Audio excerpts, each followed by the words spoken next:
Assalamualaikum warahmatullahi wabarakatuh. Selamat malam pemirsa Jejak Widodo dari Leiranus Channel.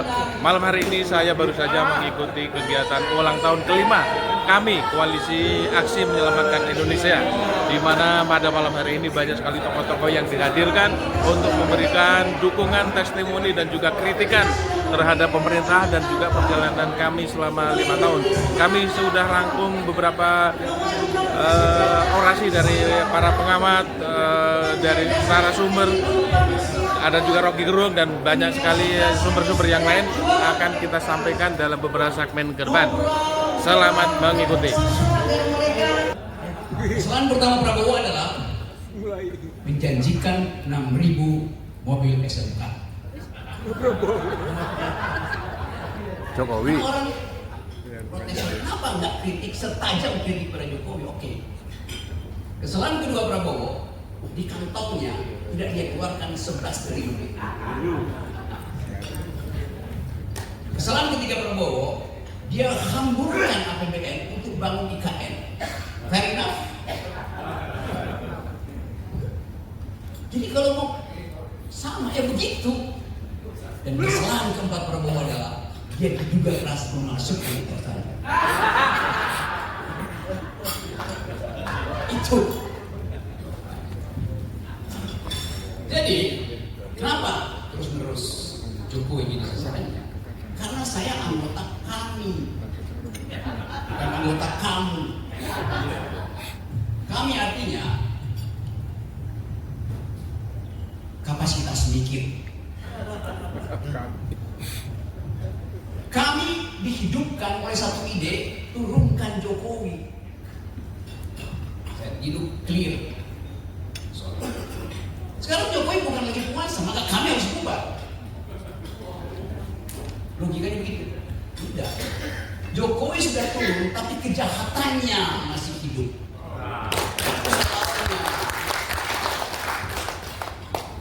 Jadi apa ya plan kami hari ini?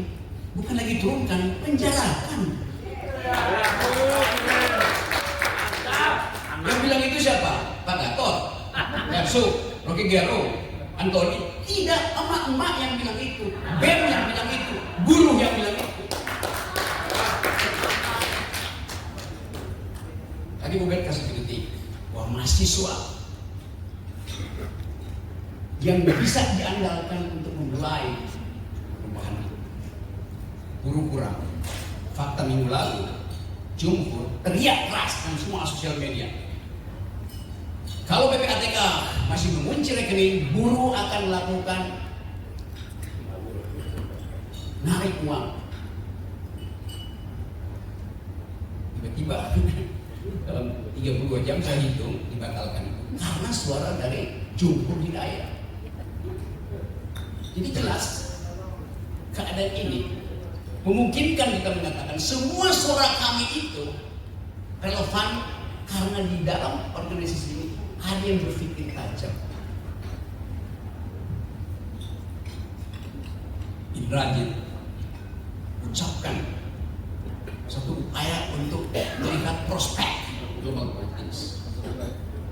Mulyadi menerangkan dengan bagus apa sebetulnya sumber usaha. Antoni mengucapkan dengan fasih data-data yang memungkinkan kita tahu bahwa pada akhirnya akan ada crash. Kapan itu? Ketika kesulitan ekonomi crossfire dengan tekanan politik. Idenya sempurna. Jadi betul tadi, saya tadi yang mungkin Alice in Wonderland, Snow White. Betul. Kita mengajukan pertanyaan pada Putri Salju. Mirror, mirror on the wall, who is the smartest one of all? Hai, cermin di dinding, siapa yang paling pintar di antara yang ada? Kata si cermin, kabinet merah putih paling pintar, tapi masih ada kami di atasnya. Saya hanya mengutip Alice in the Wonderland, bacaan anak-anak saya, bacaan saya waktu itu. Karena yang diterangkan oleh Antoni, diterangkan oleh Indrajit, Lamber Mulyadi, diterangkan oleh teman-teman semua itu menunjukkan kualitas berpikir kita.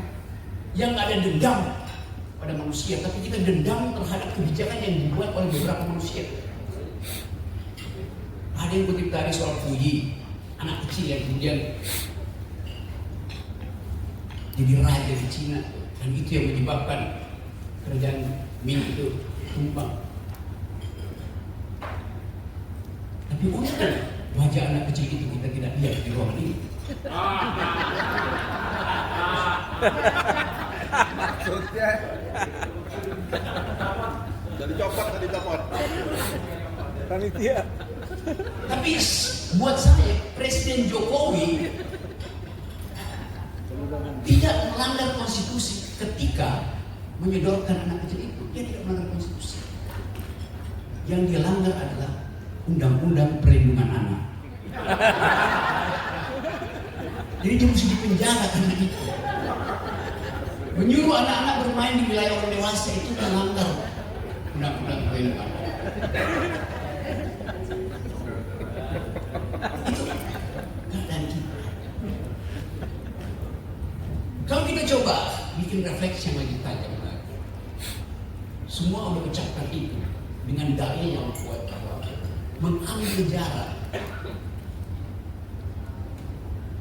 dari penjahat adalah keputusan moral. Harusnya jadi keputusan moral, bukan keputusan politik. Pak Prabowo terpilih secara elektoral, dia punya kekuatan elektoral. Tapi hasil kekuatan elektoral itu adalah hasil transaksi politik.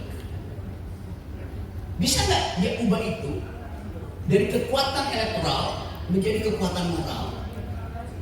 Itu yang kita perlu beritahu pada masyarakat. Anda menang secara elektoral, tetapi ada masalah moral di situ. Maka bring moral back into politics. Kita supaya jarak itu terjadi. Nah, kami adalah kekuatan melalui perspektif moral itu. Kita tidak punya masalah. Tapi keterangan-keterangan yang diucapkan oleh mak-mak, diucapkan oleh BEM, diucapkan oleh jurnalis, diucapkan oleh masyarakat sipil, diucapkan oleh mereka yang sedang mendebarkan bendera One Piece, semuanya adalah moral call pada presiden. Karena tadi masih dapat. Coba saya ulas secara lebih sedikit teoritis supaya saya hindar dari beli. Refleksi 80 tahun Indonesia. Apa itu Indonesia? Refleksi 1 tahun Presiden Prabowo.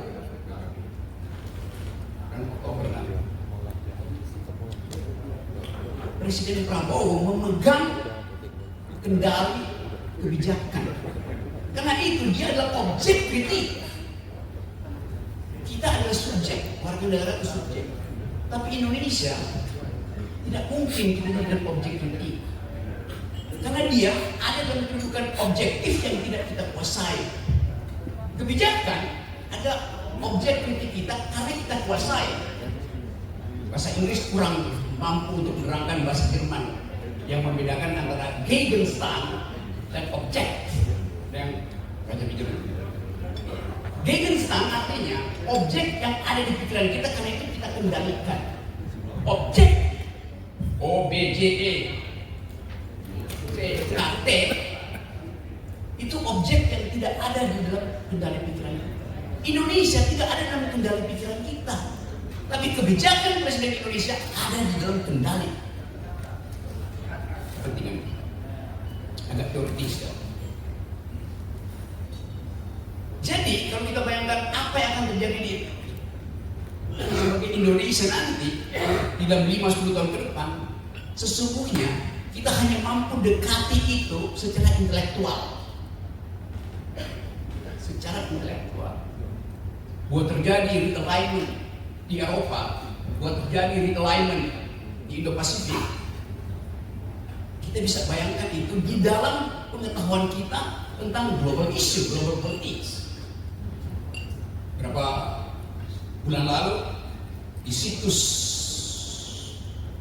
angkatan, di situs pemerintah Amerika ada negara baru yang dideklarasikan secara virtual, namanya Sunda Baru.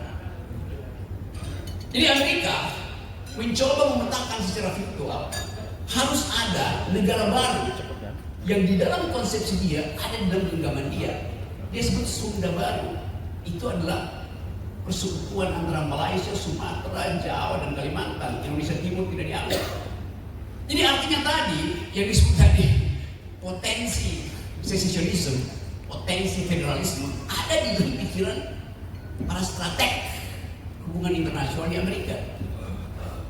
Hal yang sama kita baca juga dalam situs Australia, bahwa Indonesia itu dibelah secara virtual.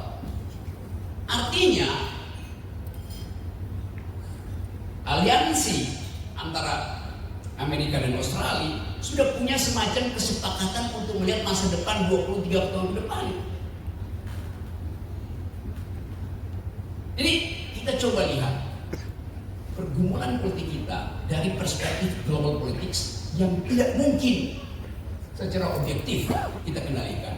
Tetapi kepemimpinan Presiden Prabowo dengan sendirinya objek dari pengendalian kita karena hubungan legitimasi tadi. Nah juga coba bikin proyeksi apa yang akan terjadi 1 tahun setelah Presiden Prabowo. Pasti kesulitan ekonomi tidak mungkin diselesaikan dalam 90 hari ke depan. Jadi konstatasi Pak Antoni sangat mungkin dijadikan alasan untuk menguji legitimasi presiden 90 hari ke depan. Sangat mungkin, sangat dekat. Pembicaraan kita hari ini disiarkan streaming lewat Edi Mulyadi dan beberapa YouTuber. Real time pembicaraan kita di sini dibaca oleh investor dunia yang mau masuk ke Indonesia, mau masuk ke Danantara segala macam, yang lagi nongkrong minum kopi di Singapura, di Orchard Road, atau di Ginza, di Tokyo. Mereka sering kirim WA. Lu denger nggak uraian Antoni? Si investor Jepang bilang begitu pada teman yang dari Paris, yang Paris bicara, investor dari Qatar. Gila tuh, kami tuh mengulas dan mengulik secara tajam. Berarti ada masalah besar di sini. Real time kondisi investasi itu udah berubah. Setelah Antoni ngomong, setelah Indrajit ngomong, saya mulai ngomong. Jadi bayangkan misalnya, keterangan tidak akademisi bisa membatalkan niat investasi dari mereka yang udah parkir uangnya di Singapura, tinggal menunggu apakah Prabowo mengambil moral call untuk menyingkirkan pengaruh Jokowi. Itu investor detik ini real time. Begitu dunia interconnected. Tidak ada isu yang tidak diketahui oleh internasional. Sementara kabinet mesti tunggu mingguan untuk bersidang. Jadi kita lihat kecepatan informasi itu adalah alat revolusi yang paling memungkinkan. Tapi sekali lagi kita punya semacam keinginan untuk Pak Prabowo selesaikan dong problem-problem masa lalu ini. Election bisa berbeda dengan decision. Prabowo memenangkan election, tapi decisionnya itu ditunggu justru. Anda punya kapasitas karena hasil elektoral. Sekarang Anda punya kapasitas juga untuk menunjukkan jarak moral Anda dengan rejim sebelumnya. Kan simple logicsnya seperti itu. Jadi teman-teman, kita tahu bahwa keadaan ekonomi kita betul-betul ada di dalam kondisi yang dengan sedikit picu kecil ambruk. Soal tadi soal kepercayaan, apalagi kepercayaan mak-mak disebutin 5,12% growth dengan susah payah pemerintah menerangkan itu memang benar. Tetapi Bima Yudhistira dari Selius mengirim surat ke PBB dan PBB menjawab, oke, kami akan riset kembali 5,12 itu masuk akal atau tidak. Investor yang saya ceritakan tadi di yang yang sekarang lagi ngopi di Orchard Rock itu nggak perlu nunggu PBB jawab. Dia tahu bahwa kami lebih dia percaya daripada hasil sidang kabinet.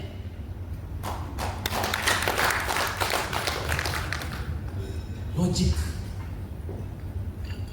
dari data. Jadi kalau dikatakan tadi apa sumber subversi yang bisa menggoyah kepemimpinan Prabowo, bukan gerakan massa, bukan gerakan buruh, bukan gerakan mahasiswa, tapi data kecil itu yang bisa dibaca. Mungkin sekarang itu running text dari Bank Indonesia diperhatikan terus oleh investor. Kapan kita intervensi supaya rupiah itu jatuh? Gampang. Financial market itu sangat peka terhadap satu dua pikiran yang tiba-tiba di-upload dan merasa ini yang gue tunggu untuk memutuskan invest atau tidak. Kita ada dalam kondisi itu dan saya kira Presiden Prabowo juga mengerti kondisi itu dari sumber yang lain, tapi juga dari sumber teman-teman yang ada di sini, dari Jonggol, dari Saganda, yang berupaya untuk membantu perspektif tapi tetap dengan jarak moral. Saganda, Jonggol, saya tahu gak mungkin terbalik. Jadi kecurigaan itu betul-betul harus kita pastikan hasil analisis rasional kita. Ya saya tahu orang bilang kegiatan itu pesimis terus. Sementara kabinet, menteri-menteri bilang harus optimis. Ya. Saya pesimis yang rasional, kabinet optimis yang irasional. Ini kita bikin kalkulasi. Jadi sebetulnya kalau Presiden Prabowo mendengar orang yang di sini, dia harusnya punya moral call untuk mengatakan saya paham apa yang diucapkan oleh kamu dan itu yang saya inginkan, tapi tolong bersabar Pak Gatot. Tunggu momentum. Tolong bersabar saya tidur. Tunggu siasatku. Tambahkan sabarku Pak Lanyala. Karena aku lagi menyusun strategi. Saya membayangkan Prabowo bicara di dalam hati. Dan kesempatan seperti ini jadi pengukur antara siapa yang menginginkan Indonesia bertumbuh di dalam pengetahuan, bertumbuh dalam keadilan, dan siapa yang hanya mengendus-endus jabatan dan berupaya untuk menempel.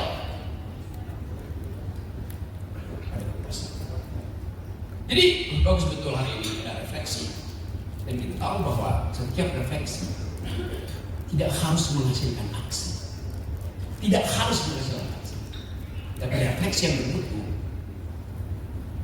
hanya didasarkan pada kemampuan kita dan keinginan kita untuk membuat aksi itu tiba secara mendadak. Nah, kemendadakan itu yang saya duga ada di dalam banyak kelompok jurnalis sedang mempersiapkan kemendadakan. Teman-teman dari RRT ini juga lagi mempersiapkan kemendadakan. Para purnawirawan sudah mempersiapkan kemendadakan. Pati adalah pintu pertama untuk kita pahami bahwa satu persoalan lokal bisa jadi urusan nasional. Kenapa? Karena kondisi objektifnya sama, yaitu harapan daerah untuk diguyur lewat dana-dana pusat. Tidak, faktanya memang begitu, udah bertahun-tahun sebetulnya kasus. Tetapi begitu arogansi si bupati itu dimunculkan, maka masyarakat Jawa Tengah yang biasanya nerimo berubah menjadi ngamuk. From nerimo to amok. Kondisi ini ada di kita, laten di kita sebagai masyarakat yang dihina, disiksa, oleh ketidakpastian. Kita disiksa oleh ketidakpastian karena menunggu tadi kapan Presiden Jokowi berjarak. Itu namanya siksaan. Nah, kalau siksaan itu tidak dijawab dalam 2 minggu ke depan, maka saya bikin analisis kuat. Ada sesuatu yang sedang bergejolak yang akan muncul dan tidak bisa lagi didiskusikan. Parlemen gelap. Fakta itu ada.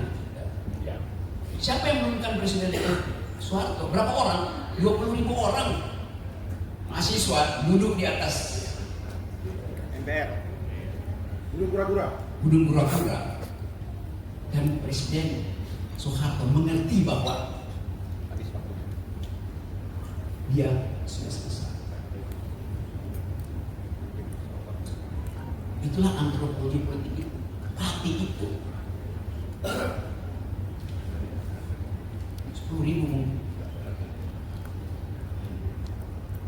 Jadi bayangkan misalnya, kalau proses pemaksulan Gibran itu mulai dibicarakan di parlemen dan pasti akan dibicarakan. Saya hanya minta supaya kalau ada demonstrasi mahasiswa, masyarakat sipil, aparat jangan cegah. Aparat justru bisikin aja pada Wakil Presiden. Keadaan udah berubah. Anda turun atau jadi parti.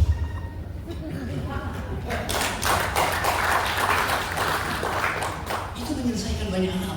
Lebih efisien daripada minta proses DPR ke Mahkamah Konstitusi balik ke MPR. Itu tukar tambahnya panjang. Jadi parti bisa terjadi dalam beberapa minggu. Ketika tadi keadaan ekonomi yang tidak mungkin dipulihkan dalam waktu dekat dengan kemarahan publik yang dipendam karena ketidakpastian. Jadi apa yang memungkinkan terjadinya perubahan? Karena ketidakpastian itu sekarang ada di kafe-kafe dibicarakan tadi oleh Gen Z itu yang merasa bahwa potensi kami untuk membayangkan Indonesia terhalang oleh adanya si anak kecil. Dan itu sangat serius. Jadi ini kesempatan yang kita menyusun kembali energi moral kita untuk satu waktu mengatakan bahwa harus ada yang dipenjara. Terima kasih.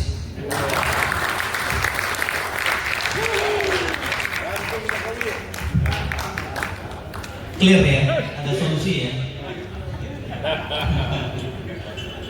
Oke, sebelum kita ngomongin, sebelum pengumuman kepada visi ada aspirasi, ini karena kita kehadiran trio RRT, ya.